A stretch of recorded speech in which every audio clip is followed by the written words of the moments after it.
우리가 영화도 보고 드라마도 하고 예능도 보고 그럴 시간은 있는데 성경은 20분도 못 읽는다는 거예요, 하루에. 그죠?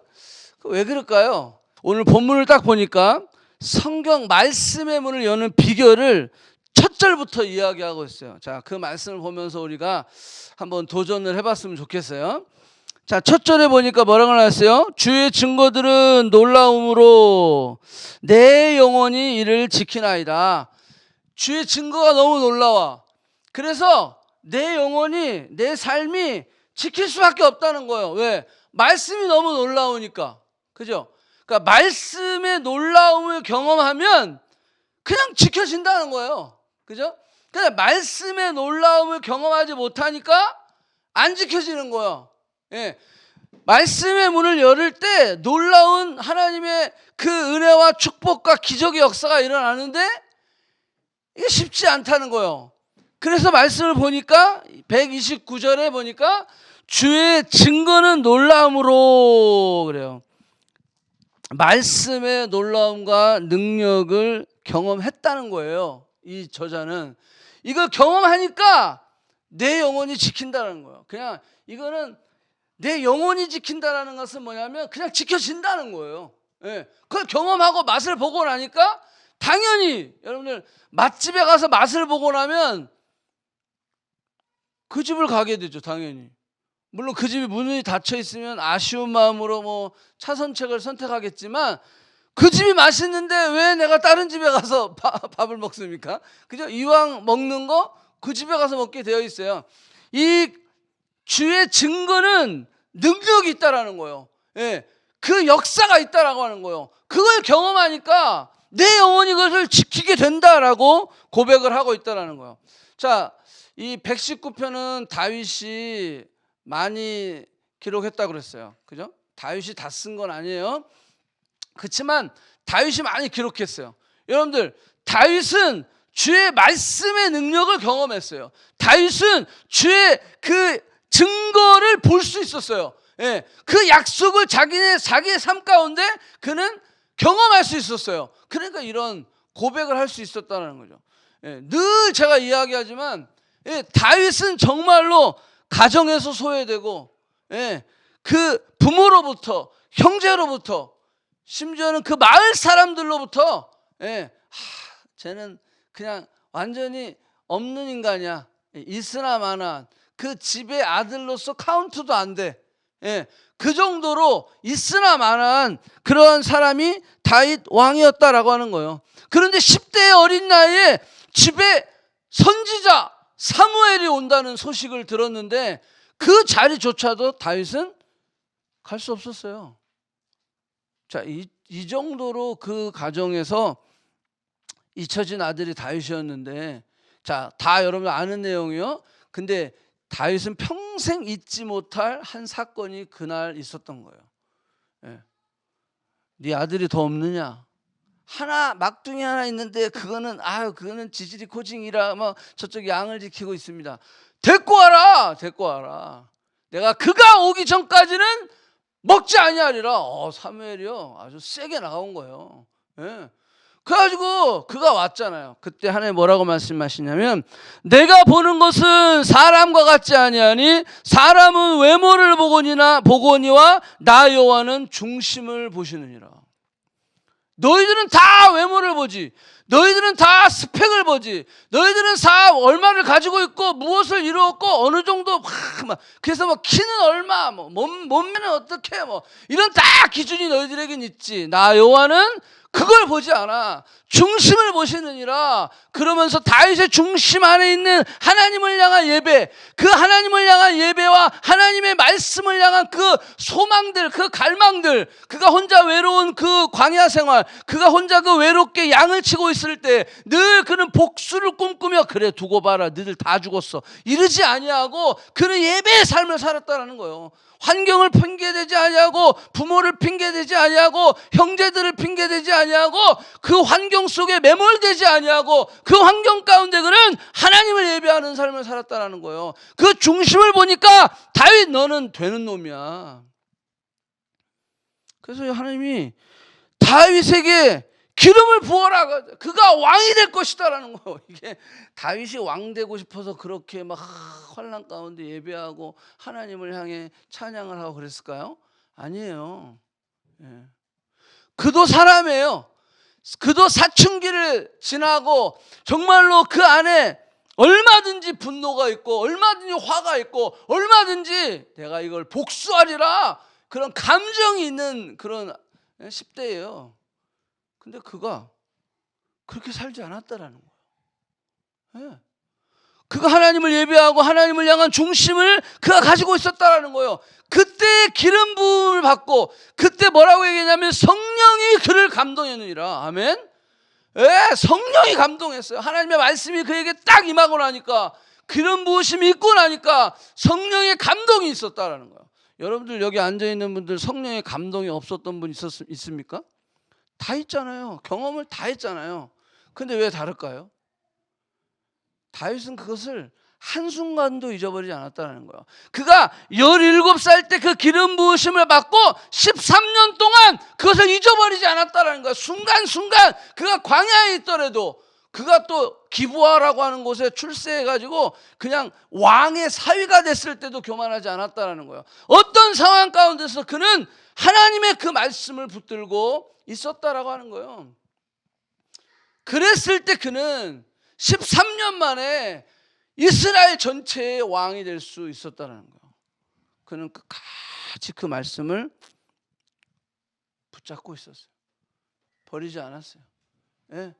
그가 사울 왕에게 쫓겨가지고 죽음의 위기에 있음에도 불구하고 그는 범죄하지 않았어요. 늘 그는 그 말씀을 붙잡고 있었다라고 하는 거예요. 예. 그 말씀이 그를 순간순간 오는 유혹 가운데서 이길 수 있게 했다라고 하는 거예요. 아멘. 그래서요, 하나님의 말씀의 능력을 경험하기 위해서 제일 중요한 게 들어야 돼요. 말씀을 잘 들어야 돼요. 열심히 경청하는 삶이 있어야 돼요. 로마서 10장 17절 말씀처럼 믿음은 들음에서 말하고 들음은 하나님의 말씀으로 말미암느니라. 이 말씀처럼 우리가 들어야 된다라고 하는 거예요. 여러분 말씀을 잘 들어서 수시 맞은 사람이 있죠. 그 대표적인 예가 누가복음 5장에 나와 있어요. 자, 누가복음 5장에 보니까 우리가 잘 아는 베드로가 예수님을 만나는 사건이 거기에 나와요. 그 뒤에 그거는 뭐 제가 다 목요일날 얘기했으니까 다 생략하고, 자, 거기 보니까 호숫가에 배 두 척이 있었다라고 성경은 기록되어 있어요. 여러분들 그 호숫가에 그 게네사렛이라고 되어 있는데 게네사렛은 갈릴리 호수예요. 갈릴리 호수에 배가 두 척밖에 없었겠습니까? 많았죠.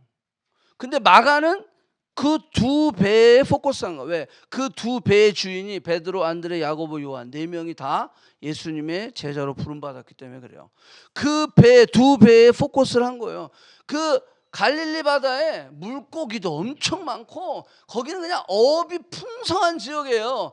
예, 그러니까 그 어업이 풍성하고 사람들이 다 고기잡이로 먹고 사는 거예요. 그 동네는. 그래서 그 동네에서 물고기를 잡아서 예루살렘으로 수출을 합니다. 그래서 필요한 물건을 바꿨습니다. 예, 그래서 그들은 하루 먹고 하루 자고 하여간 어쨌거나 삼류 인생이지만 그 인생을 살아가는 거예요. 그래서 어업이 평생 직업인 거야. 어렸을 때부터 고기를 잡았던 거예요. 그러니까 그 동네는 배가 많다 적다? 배가 많다. 근데 여기 성경에 보니까 배 두 척이 있는 것을 보시니 하나님 예수님의 시선이 그 두 배척에게 갔다. 두 배척? 두 배에 갔다라고 하는 거예요. 주님의 시선이 이렇게 주안에게 가는 거예요. 이렇게 가는 거야. 그런데 어느 순간에 가냐면 주님이 지금 어떤 순간까지 기다렸냐면 인생에 죽을 썼을 때를 기다리는 거야.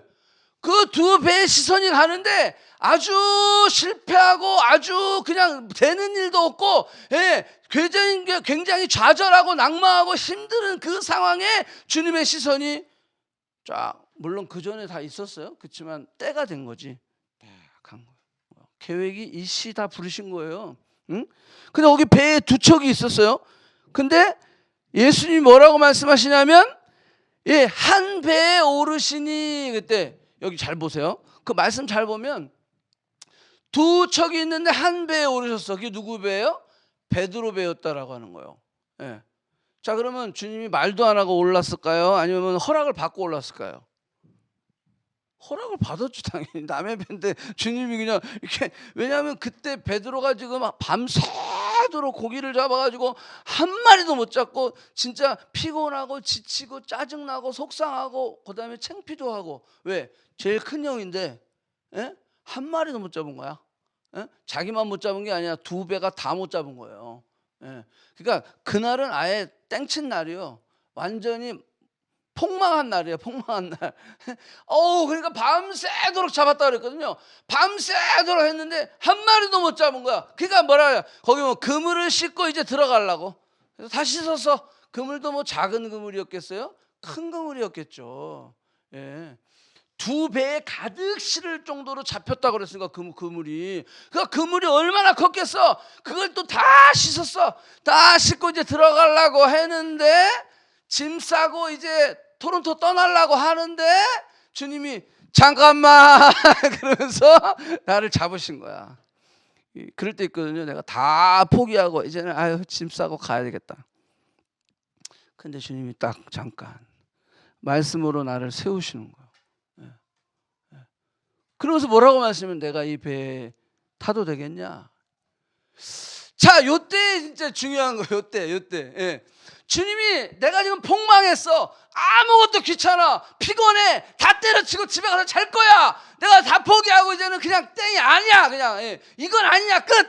그리고 그냥 나는 내 마음속으로 땡 쳤어. 그런데 주님이 나타나셔서 이 배에 내가 올라도 되겠습니까? 그랬을 때 우리는 엄청나게 중요한 선택을 해야 돼요. 이 선택 잘못해가지고 평생 후회하는 인생이 되는 거예요. 여러분 한번 생각해 보세요. 주님이 너의 배에 올라도 되겠니? 라고 했을 때, 저 배들도 많은데 왜 하필 내 배입니까? 그러면서 저쪽에 가세요. 나 지금 진짜 밤새도록 너무 피곤해갖고 지쳐가지고 내가 다 만사가 귀찮거든요. Get out! 아니면 no thanks. 그리고 그냥 갈 수도 있었는데, 근데 베드로는 뭐라 그랬냐면 그러십시다. 야, 이게 베드로가 진짜 right path의 첫 스텝 올라가는 그런 결정이었어요. 자, 이거는 예수님이 억지로 만든 결정 아닙니다. 그죠? 베드로의 결정이었어요. 여러분들에게 하나님이 말씀하셔요. 내가 너의 삶에 올라가도 되겠니? 좀만 있다가 나 지금 쉬고 나 지금 지쳤으니까. 이게 아니라 그러시죠 뭐. 베드로는 그냥 대수롭지 생각하지 않았을 수도 있어요. 뭐 배에 오르는 게 뭐 그게 대수야? 그냥 오르셔. 나는 뭐 씻고 들어가려니까. 그지? 뭐 훔쳐 가겠어? 그럴 수도 있죠. 그쵸? 근데 한번 또 보세요. 근데 예수님이 뭐라 했냐면 이 배를 좀 이 육지에서 띄워줄 수 있겠니? 야, 요건 좀 다른 상황이에요. 왜? 내가 타야 되는 상황이거든. 그죠? 내가 다 접고 들어가려 그래. 그래. 네가 써.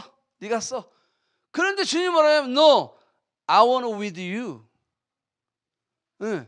내가 너와 함께라는 거야. 함께. 그냥 그래요. 하나님 내가 그냥 알아서 쓰세요. 이게 아니라 나는 너와 함께 일을 하고 싶다라고 얘기하시는 거예요. 자, 요거는 좀 상황이 달라요. 왜? 내가 지금 다 그물을 씻고 그리고 이제 철수하려고 그러는데 이제 가서 너무 피곤하잖아요. 솔직히 밤새도록.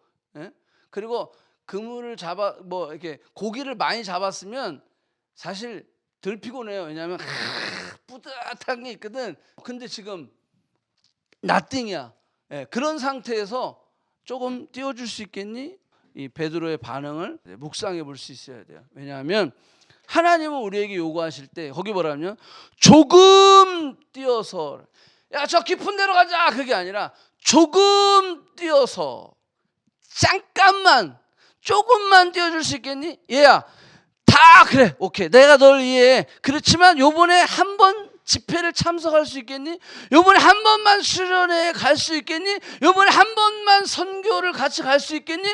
요번에 한 번만 더 네가 헌신할 수 있겠니? 여러분, 하나님은 우리에게 뭐 엄청나게 큰 것을 원하는 게 아니에요. 조금만 하자는 거야. 조금만 더 해주자는 거야. 조금만 더 마음을 열어달라는 거야. 그래 줄 수 있겠니? 라고 요구하는 거예요. 여러분들에게 엄청난 큰 희생과 막 그냥 그냥 나를 위해 죽어줄 수 있겠니? 이거는 주님이 이렇게 초기부터 얘기하시지 않아요. 주님을 위해 죽어줄 수 있는 삶은요, 자신이 헌신하는 거야. 나중에 베드로가 다 보세요. 제자들은 주님을 위해서 죽는 거야. 처음부터 주님은 그러지 않아요.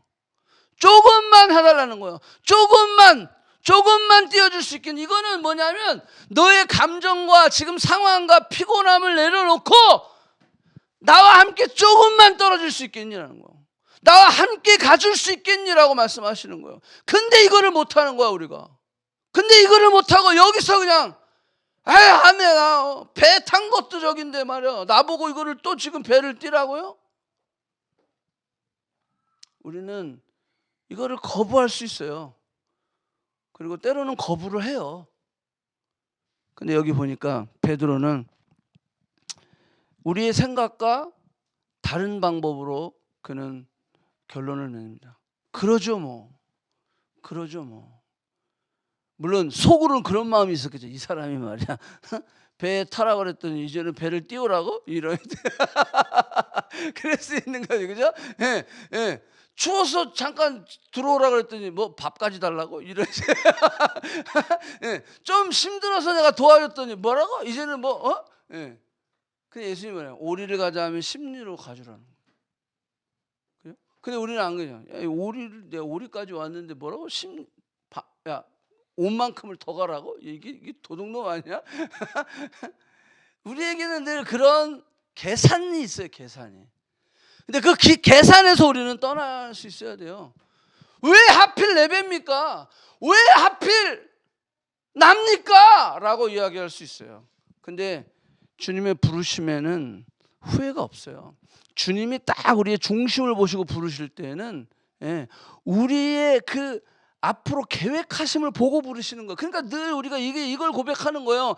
내 모습 보면, 내 상황을 보면, 내 현실을 보면 아멘 할 수 없지만 그럼에도 불구하고 그래요. 하죠 뭐. 이게 베드로가 다른 점이에요. 그래서 베드로가 하죠 하면서 나아갔던 거예요. 부자 청년이 하나 있잖아요. 너가 재산이 많은 거로 그것을 다 팔아 가난한 자에게 나눠주고 나를 따라오너라. 그랬더니 부자 청년이 뭐라고 그랬어요? 저가 재산이 많음으로 근심하여 떠나가니라. 자, 이 부자 청년은 떠나갔어요. 자, 그 기회를 놓쳐버렸어요. 그렇지만 이 베드로는 삼류 인생을 살았지만 그럼에도 불구하고 주님의 음성에 그러죠 뭐. 기쁨으로 그럽시다 이러지는 않았어요. 힘들지만 피곤하고 지쳤지만 그럽시다. 우리에게 그런 결심이 있어야 돼요. 그런 결단들이 우리에게 있어야 된다는 거예요. 내 생각은 지금 이게 아닌데 그럼에도 불구하고 그럽시다. 그럴 때 하나님은 그러한 사람들을 사용하셔서 하나님의 놀라운 기적을 일으킨다라고 하는 거예요. 자, 그래서 예수님이 배에 오르셨죠. 그죠? 자, 여기서 또 중요한 포인트가 있어요. 자, 배에 올랐으니까 이제 예수님이 그 다음에 말씀을 전했잖아요. 말씀을 베드로는 듣기 시작하는 거예요. 그죠? 말씀을 듣기 시작해요. 자, 그리고 이제 예수님이 말씀을 마치고 베드로에게 이렇게 얘기합니다. 잡은 것이 있느냐? 잡은 것이 하나도 없어요. 깊은 곳에 가서 그물을 내려라. 자, 지금 조금 뛰었죠? 그런데 그 다음에 말씀이 끝나고 난 다음에 어디로 가라 그랬어요? 깊은 곳으로 가라는 거야. 더 이동을 해야 돼. 그런데 자, 육지에서 조금 떨어진 배로 이제 배에서 깊은 곳으로 들어가라는 거예요. 거기에 그물을 내리라는 거예요. 내가 밤새도록 고기를 잡았지만 거기 뭐라 그래요? 말씀을 의지해서 내가 깊은 곳에 그물을 내리리이다. 여러분들 상식적으로 뭐라 그랬어요? 새벽에 아침에 고기는 낮은 곳에 모이지 깊은 곳에 모이지 않는다는 거예요. 그거는 어부의 상식으로도 깊은 곳은 아침엔 없다라는 거예요. 고기들이 먹을 것을 먹으러 아침에는 낮은 곳으로 온다는 거죠. 근데 깊은 곳에 가라는 거야. 근데 뭐라고 하냐면 말씀을 의지해서 간다는 거예요. 자, 믿음은 들음에서 나는 거야. 들음에서 나니까 이제는 행동을 하기 시작하는 거예요.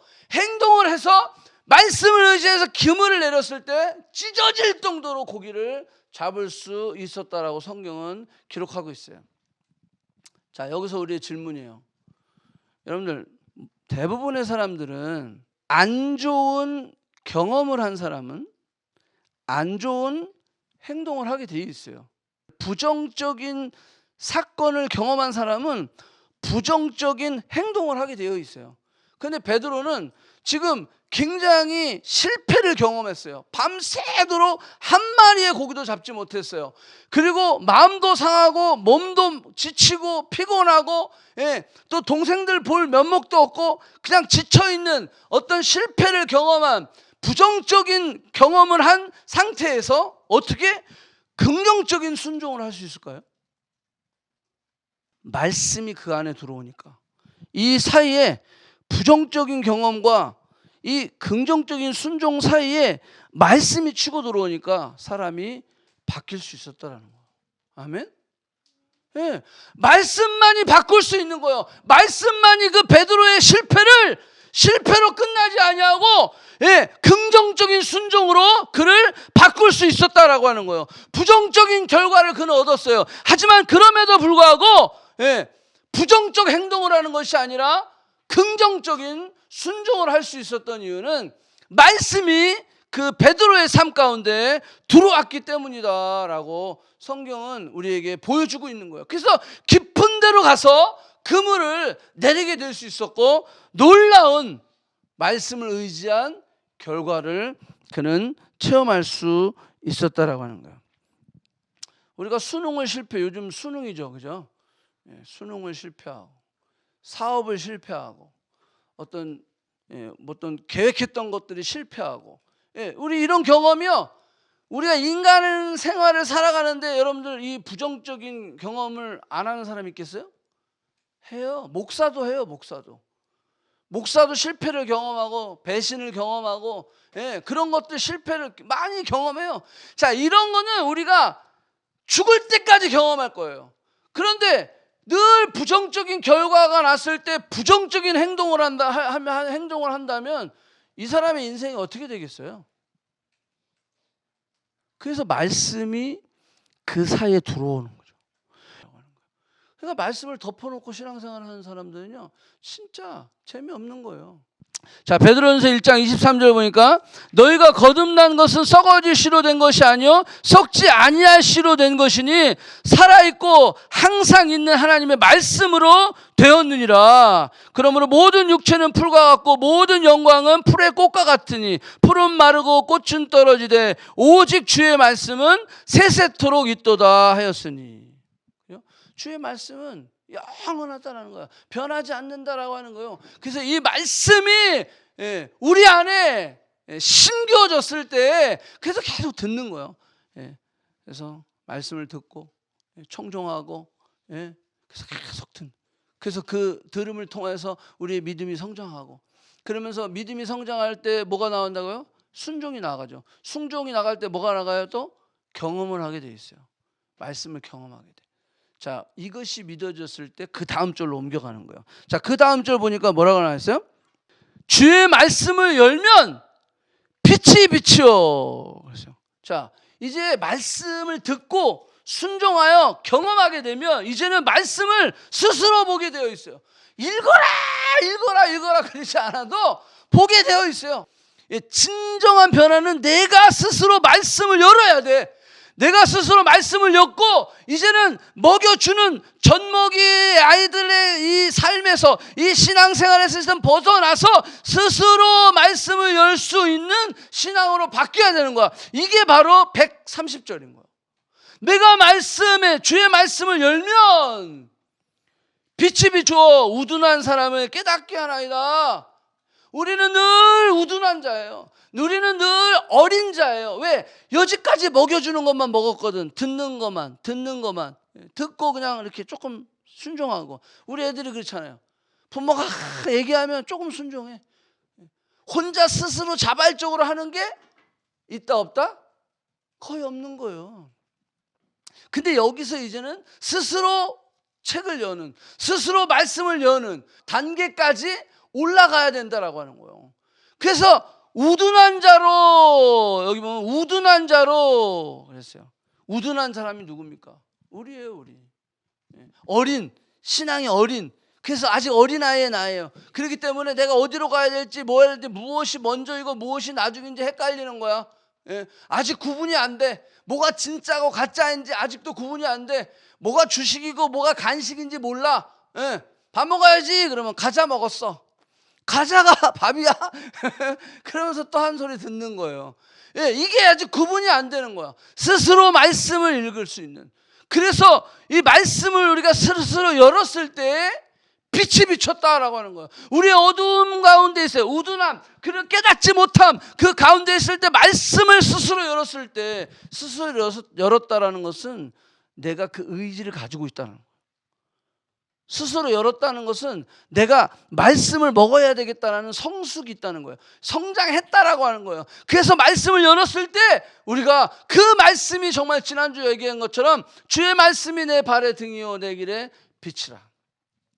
그런 역사가 일어나는 거예요. 그래서 제가 축복 세일이 심상치 않다라고 얘기하는 거예요. 뭐 어떤 사람은 하루에 40장씩 읽는데 그거 너무 재밌대. 심상치 않아.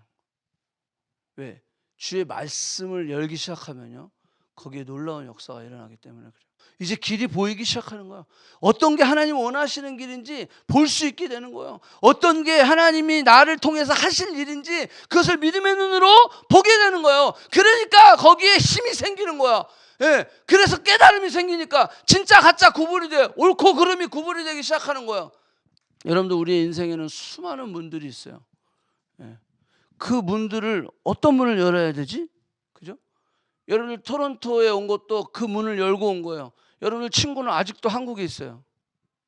아직 그 문을 안 열고 다른 문 여는 거죠. 다른 문. 여러분, 인생에 수많은 문들이 있어요. 전공도 있죠. 전공. 어떤 전공의 문을 또 여느냐. 어떤 사람을 만나느냐. 그래서 그 사람을 만나서 결혼을 하게 되는 거 아니에요? 이 수많은 문들이 있어요. 그런데 이 문을 어떤 문이고 어떤 게 맞고 어떤 게 틀린지 어떻게 알 거예요? 그 구분을 위해서, 우리의 우둔함이 깨달아지기 하기 위해서 우리는 말씀을 통해서 바른 문을 열 수 있는 지혜가 우리에게 있어야 된다라고 하는 거예요. 어떤 사람 문을 잘못 열어가지고 후회하는 사람이 있어요. 내가 그때 그 문을 열지 말았어야 되는 건데. 그때 내가 저쪽 문을 열었어야 되는 건데. 어떤 사람은 너무 문을 잘 열어가지고 세상적으로 얘기하는 진짜 출세한 사람이 있어. 야, 쟤는 진짜 타이밍 하나 잘 맞췄어. 그냥 문을 제대로 연 거야. 근데 어떤 사람은 문을 잘못 열어갖고 지금도 힘든 사람이 있어요. 근데 여러분들, 아무리 내가 문을 잘 열어가지고 세상적으로 성공을 했다고 하더라도 하나님의 말씀의 문을 열지 아니하면 그것은 성공한 것이 아닙니다. 말씀의 문을 안 열고 아무리 세상적으로 돈을 그냥 많이 벌고 돈벼락을 맞았다고 해도 그거는 성공한 게 아니에요. 왜? 하나님의 말씀의 문이 열려야 이게 진짜인지 가짜인지를 구분할 수 있어요.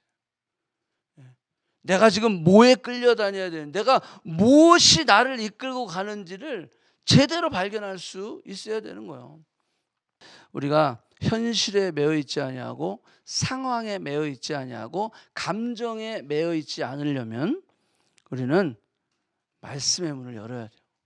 그 말씀의 문을 열었을 때 그러니까 우리는 잘 안 열어져. 여전히 말씀을 듣고 안 열어져. 그러면 어디로 가야 돼요?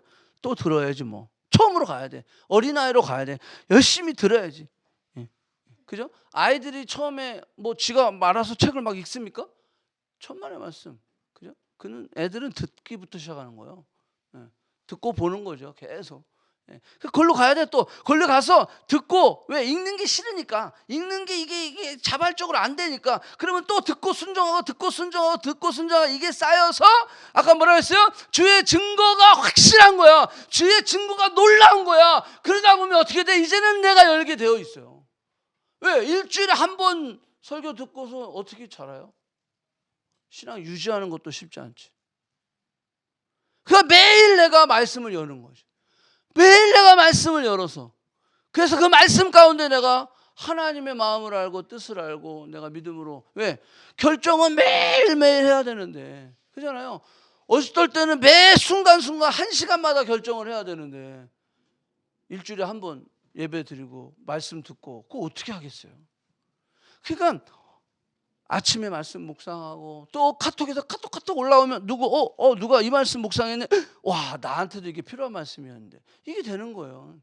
그러면서 우리가 말씀의 그 문을 열고, 그 말씀의 문이 뭐란다고 했어요? 빛이 비쳐요. 여러분들 왜 그런 영화 보면은 말씀을 쫙 열면 이게 이렇게 막 빛이 나는 게 있잖아요. 그죠? 그 말은 뭐야? 어둠이 물러간다는 거. 우리의 그 답답했던 진로에 대한, 그 답답했던 우리의 내일에 대한, 미래에 대한 그것이 열리기 시작한다는 거예요. 그런데 여러분들 빛의 특성은요, 그렇게 빛만 비추는 게 아니라, 빛이 비춰지면 그 다음에 뭐가 오는지 아세요? 따뜻함이 오는 거예요. 하나님의 말씀에 빛이 비춰졌을 때 어둠이 물러갈 뿐만이 아니라, 우리에게 이 차가운 우리의 그 근심하고 두려워하고 염려하고 늘 나밖에 모르는 이기적인 그러한 차가운 마음 가운데 그 말씀이 이제 따뜻해지기 시작하는 거예요. 그러한 인간들이 따뜻한 인간으로 바뀐 거야. 저 인간이 어떻게 저렇게 바뀌었지? 저 인간이 비결이 뭐지? 막 이렇게 예수님 만나서 말씀을 통해서 인간이 바뀐 사람들이 있어요. 그러면 보면 쟤 맞아? 막 이렇게 할 정도로 따뜻한 사람으로 바뀌는 거야. 그렇게 욱하고 막 화내고 신경질 냈던 사람이 그게 없어진 거야. 그게. 그러니까 이런 삶으로 바뀌기 시작하는 거예요. 말씀이 나를 확 비춰졌을 때, 이게 나를 확 조명했을 때 내 삶이 따뜻해지기 시작하는 거야. 내 삶에 광명이 비치기 시작하는 거야. 그래서 그 삶이 열리기 시작하면서 내 삶이, 그 차가웠고 냉랭했던 삶이 바뀌기 시작하는 거예요. 잘 아시는 성 어거스틴 같은 사람도 그가 개망난이었었어요. 여자로 술로 막 아주 그냥 장난이 아닌 삶을 살았던 거예요. 그래서 어머니 모니카가, 아들아 제발 말씀을 들어라. 그래가지고 그가요, 어머니의 그 간곡한 부탁에 의해서 암브로시우스라고 하는 그 당시에 최고의 수사학자예요. 그리고 영적 리더예요.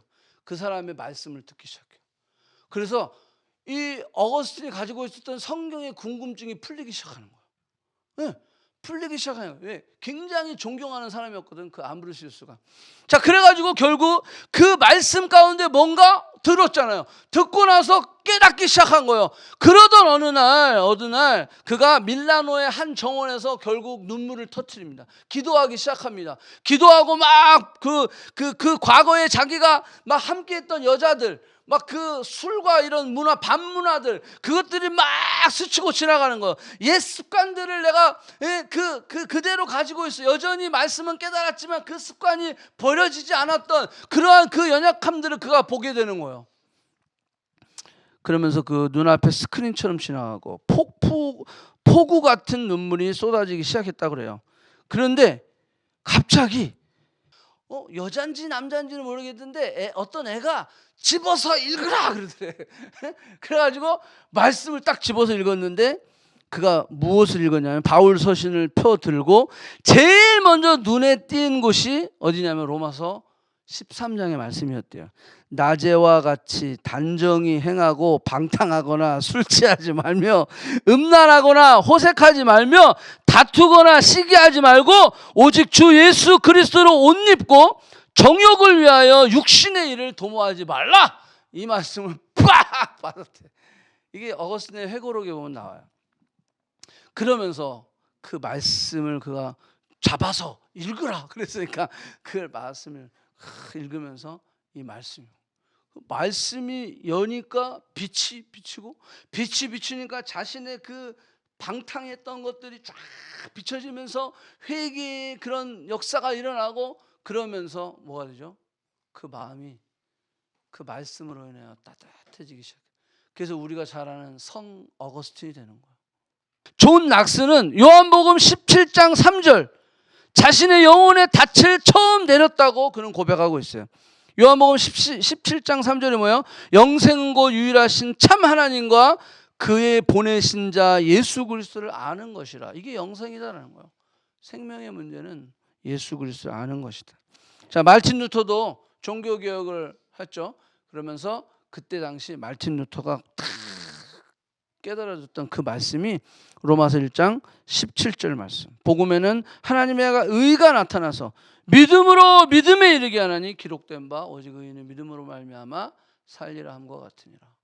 자, 이 말씀을 가지고 그는 종교 개혁을 할 수 있어요. 여러분들 성경에 이게 1189장이에요. 장으로만 1189장. 절로 하면 어떻게 될까요? 근데 한 인생을 바꿔놓는 말씀은요, 한 절이더라고요. 한 절.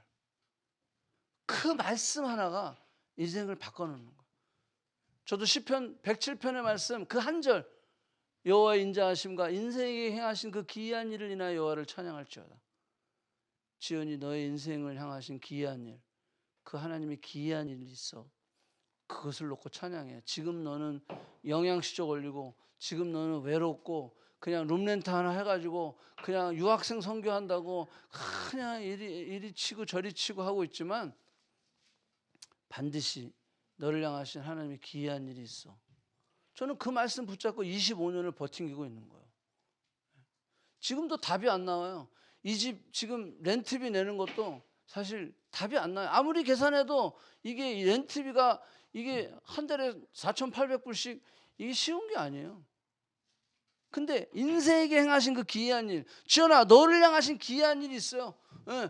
그렇기 때문에 네가 이거 렌트비 이거 하나님이 지금까지 인도하셨는데, 그래서 정말 우리가 이 코로나 시국에 이렇게 잘 쓰고 있지 않아요? 이 건물을?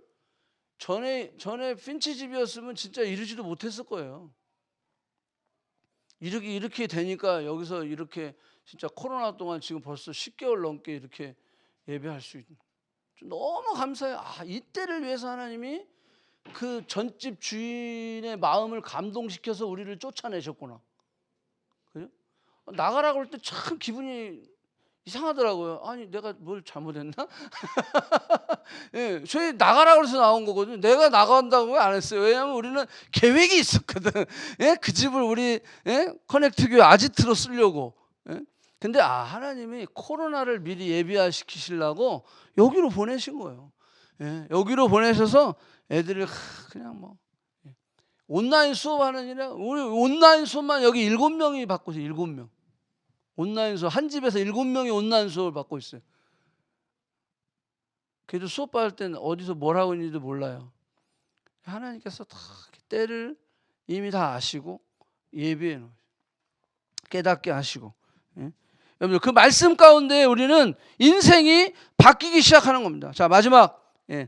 자, 말씀의 문을 열면, 자, 이제는 그 하나님의 말씀을 경험하게 되고 그 경험을 통해서 그 따뜻함을 느끼게 되고, 자, 그렇게 되면 131절 내가 주의 계명을 사모함으로 내가 입을 열고 헐떡였나이다.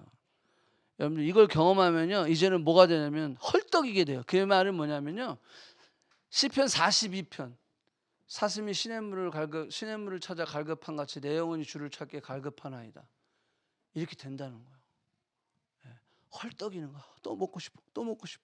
예? 말씀을 또 그러니까요, 하루에 막 진짜 몇십 장씩 막 읽는 거예요, 사람들이.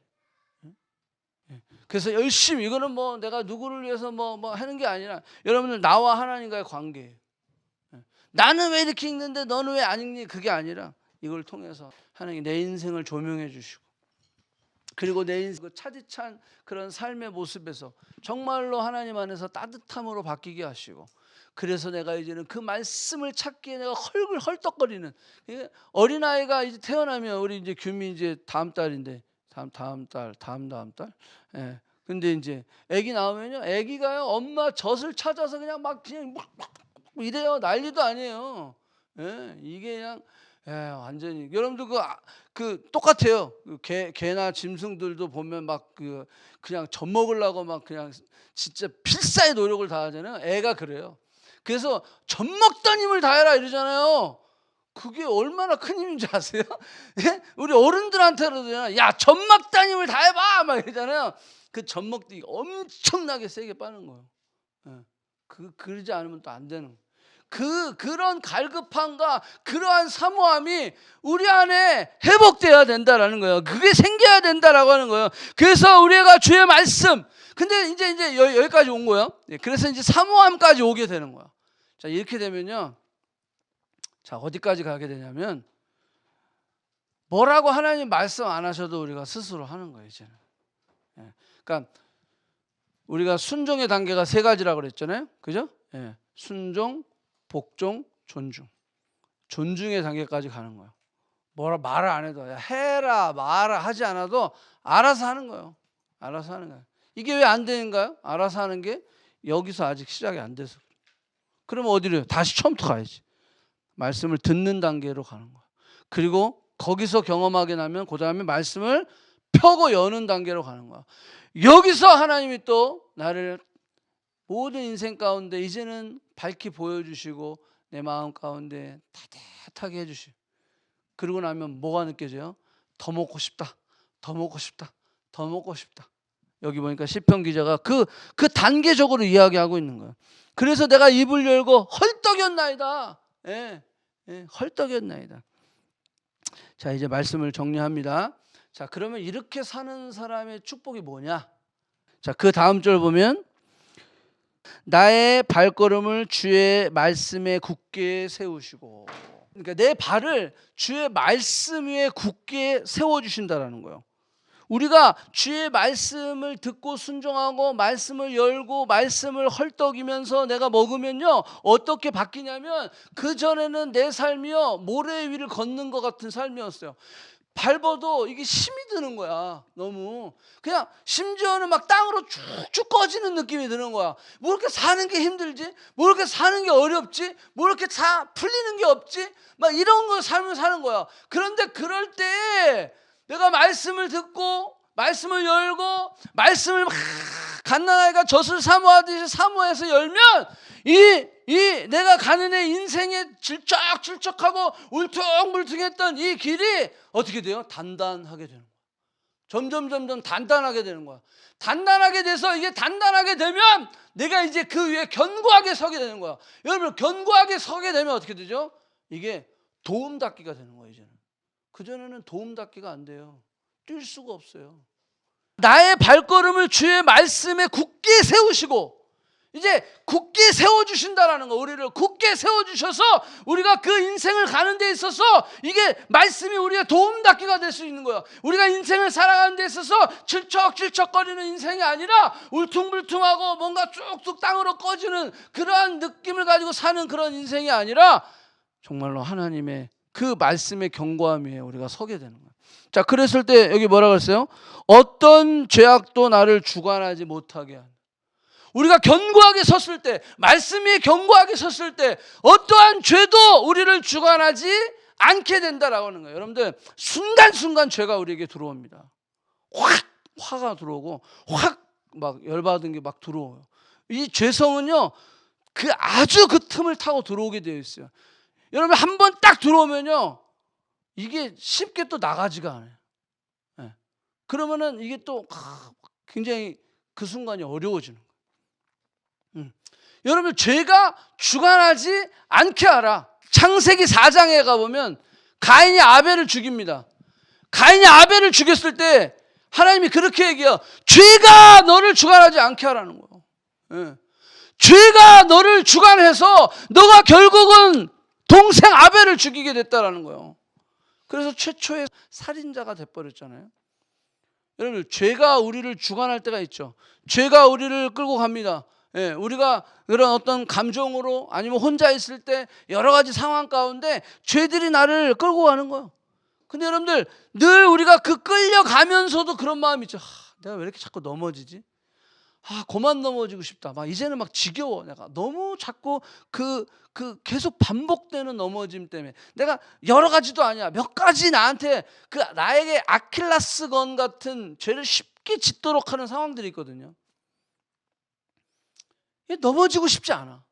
근데 또 넘어진 거야. 자, 또 넘어지고 났을 때 우리는 후회한다고. 속상해하고. 내가 이거밖에 안 되나? 근데 오늘 여기 말씀 보니까 뭐라 그랬어요? 말씀에 굳건하게 서게 되면 어떠한 악도 나를 주관하지 못하게 된다. 아멘? 예, 그래서 방법이 이거예요. 예, 내가 이 죄가 나를 주관하지 않게 하기 위해서는 다시 여기 또 돌아가야 돼.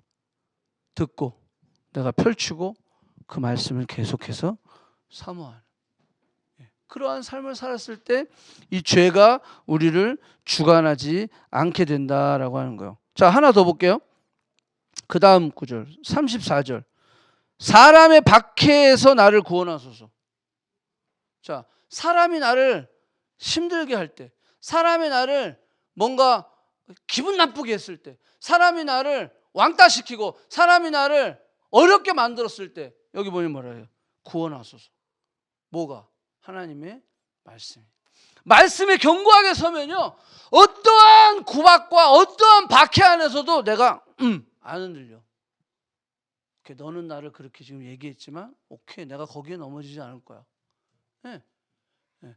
어떠한 안 좋은 그런 어떤 가십이나 이런 말이 들어왔을 때도 내가 말씀이 있을 때는 굳게 서서 흔들리지 않는 거예요. 그걸 지킬 수 있는 거예요. 어떠한 박해가 와도 그 말씀이 우리를 지킬 수 있다, 지키게 해준다라고 하는 거예요. 그래서 여러분들 다윗이요, 엘리압 형이 말이야, 야, 이 자식, 전쟁을 구경하러 왔지, 네가 임마, 그러면서 빨리 가! 그랬을 때 다윗이 기분 나쁘죠. 자기는 지금 형 도시락 갖다 주러 여기까지 고생하면서 왔는데 자기 칭찬은 못 해줄 망정, 내가 형 도시락 갖다 주러 왔다고. 근데 이 자식 전쟁을 구경하러 왔다. 너 양들은 어떻게 두고 여기 왔어? 그 말이에요. 너 엄마 양이나 지키지 왜 여기까지 왔어 임마? 응? 너 전쟁 구경하러 왔지? 그러면서 애를 핀잔을 주잖아요. 그 쪽은 10대 그 아이를. 근데 베드로 그때 다윗은 뭐라 그랬어요? 형과 싸우지 않았어요. 그러면서 뭐라 하면 그가 전과 같이 돌아서서 골리앗을 향했다 그랬어요. 전과 같이. 그것은요, 그 어떤 박해와 어떤 그런 어떤 핀잔이 자기에게 있을지라도 내 주적은, 내가 지금 싸워야 될 적은 형이 아니야, 골리앗이야. 그리고 골리앗을 바라본 거예요. 여러분, 우리가 부부싸움도 그래요. 부부싸움 하다 보면요, 막 서로 감정을 상하게 하거든요. 근데 그러다 보면 주님이 툭 주실 거예요. 야, 네 적이 네 아내니? 네 적이 네 남편이니? 네 적은 우리를 이렇게 갈라놓고 있는 사단이야. 그놈하고 싸워야지 왜 니들 서로 헛듣고 싸우고 있니? 이렇게 가르쳐 주신단 말이야. 그러면 전과 같이 내가 돌아서서 골리앗을 향할 수 있어야 돼. 우리의 가정을 하나 되지 못하도록 만드는 이 모든 악한 영들은 이 가정 안에서 떠나갈지어다.